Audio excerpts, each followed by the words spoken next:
તો દર્શક મિત્રો, ડેડિયાપાડાના ધારાસભ્ય ચેતર વસાવાને લઈને મિત્રો સૌથી મોટા સમાચાર સામે આવી રહ્યા છે.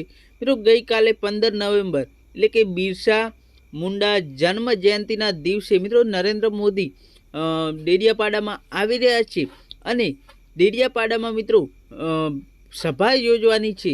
ત્યારે મારા ભાઈઓ મોટા મોટા નેતાઓ આવવાના છે. આપના ધારાસભ્ય, ભાજપના ધારાસભ્ય, કોંગ્રેસના ધારાસભ્ય. ત્યારે મિત્રો ડેડિયાપાડાના ધારાસભ્ય ચેતર વસાવા ખુદ ડેડિયાપાડામાં નહીં આવી શકે. જ્યાં મિત્રો તમે સાચું સાંભળ્યું. કેમ કે જો મિત્રો ડેડિયાપાડામાં જો ચેતર વસાવા મિત્રો પ્રવેશ કરશે તો તેમને જેલ થશે. કેમ કે મિત્રો ખુદ ચેતર વસાવાએ કહ્યું છે. કેમ કે તમને બધાને મિત્રો ખબર છે કે હમણાં 3-4 મહિના પહેલાં ચેતર વસાવા મિત્રો 3 મહિના માટે જેલમાં રહીને આવ્યા હતા. ત્યારે મારા ભાઈઓ ચેતર વસાવાને અમુક શરતોને આધીન છોડવામાં આવ્યા હતા કે તેઓ પોતાના મત વિસ્તારમાં જઈ નહીં શકે, ડેડિયાપાડામાં જઈ નહીં શકે. જેના લીધે હજી સુધી મિત્રો ચેતર વસાવા ડેડિયાપાડા જઈ શક્યા નથી.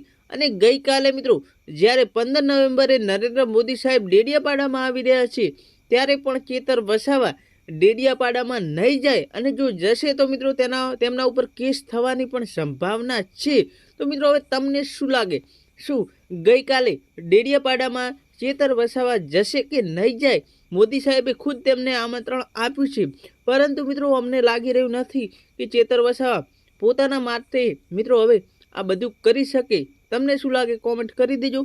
વિડીયો ગમે તો વિડીયોને એક લાઇક કરજો. ચેનલ પર નવા તો ચેનલ સબસ્ક્રાઈબ કરવાનું ભૂલતા નહીં.